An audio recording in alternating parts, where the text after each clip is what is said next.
La vida de Eugenio Tironi se reparte entre la comunicación política, la universidad y los medios. Por un lado, doctor en Sociología, profesor en la Universidad Católica de Santiago de Chile, profesor invitado en universidades de Francia y Estados Unidos. Fue director de comunicación del gobierno de Patricio Aylwin entre los años 90 y 94 y más recientemente asesor de campaña de Eduardo Frei. Tiene un libro, Radiografía de una derrota, en el que analiza las razones por las que Frei perdió las elecciones. Además, es presidente de la consultora en comunicación estratégica Tironi Asociados, asesor y director de fundaciones sin ánimo de lucro y columnista del Mercurio de Santiago. El título de su intervención, El milagro latinoamericano o cómo es posible tanta cohesión con tanta desigualdad. Eugenio, bienvenido.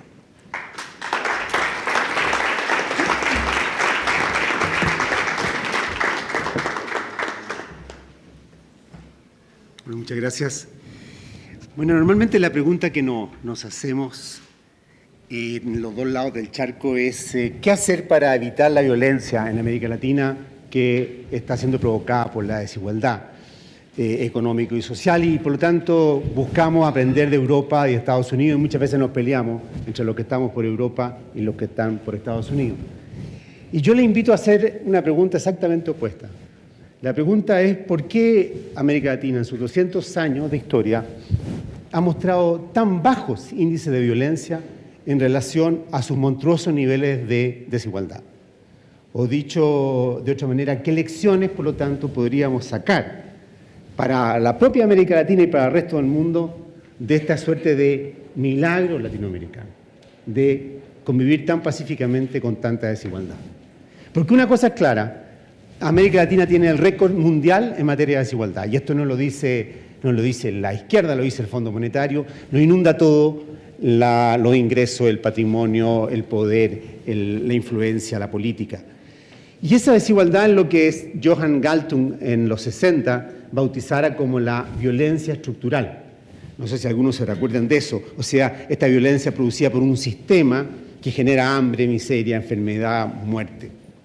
Bueno, esto mismo que Domel de Câmara, ¿no es cierto?, este famoso obispo brasilero, decía en los 60 que la primera injusticia y la fuente de toda la violencia es precisamente, que la injusticia es la fuente de toda la violencia y que ella es la que atrae a la violencia número 2, la revolución. Bueno, esto se convirtió en una premisa.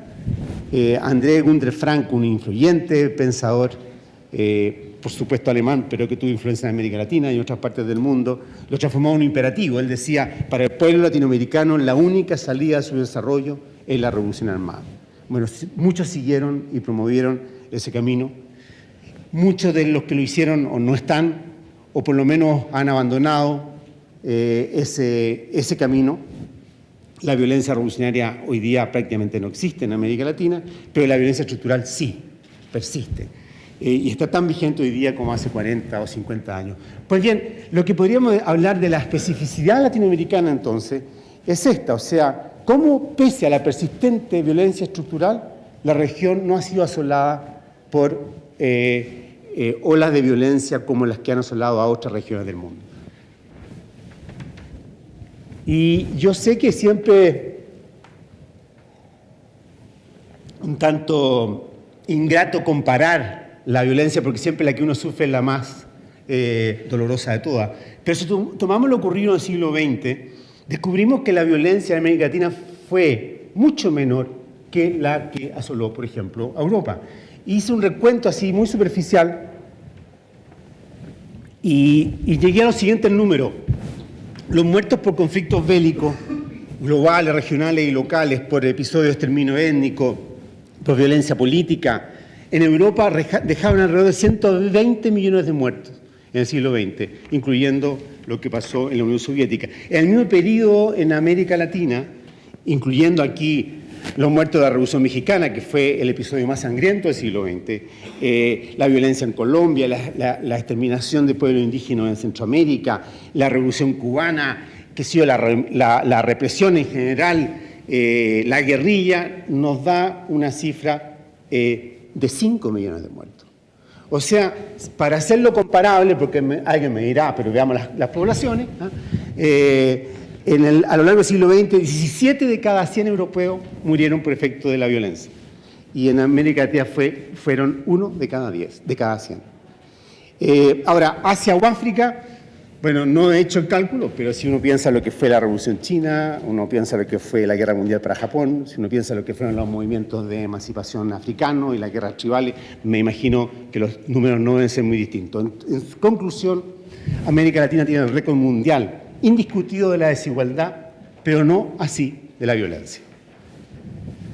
Esto nos mueve entonces a la pregunta original que yo me la hacía, o sea, ¿cómo tan poca violencia con tanta desigualdad o con tanta injusticia? O dicho de un modo aún más provocativo, ¿por qué la violencia estructural latinoamericana ha sido tan pacífica? Bueno, este fue el origen de un estudio que hicimos, un centro de investigación que se llama CIPLAN, en que participo, el Instituto Fernando Enrique Cardoso, el PNUD, y que nos llevó a realizar una encuesta en 7 países latinoamericanos. Son México, Guatemala, Colombia, Brasil, Perú, Argentina y Chile. Una encuesta que se pasó en las grandes ciudades, o sea, en población urbana, y que estaban destinados a medir los niveles de cohesión social. Bueno, tiene este sesgo, es población urbana, entonces alguien me dirá, pero esto deja fuera a la población rural, que es la mayoría en América Latina. Falso. Hoy día, América Latina, la mayoría de su población es urbana.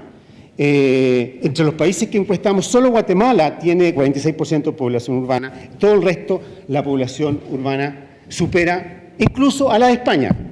Les puedo decir que Argentina, Chile y Brasil cuentan con un porcentaje de su población en zona urbana mayor que España. Y está a punto de alcanzarlos, y que ya no lo ha alcanzado porque estas cifras son del 2001, Colombia y Perú, que están por sobre el 80%, esto significa que están cerca del 80% de su población urbana. Entonces, ojo con ese estereotipo, América Latina, ruralidad.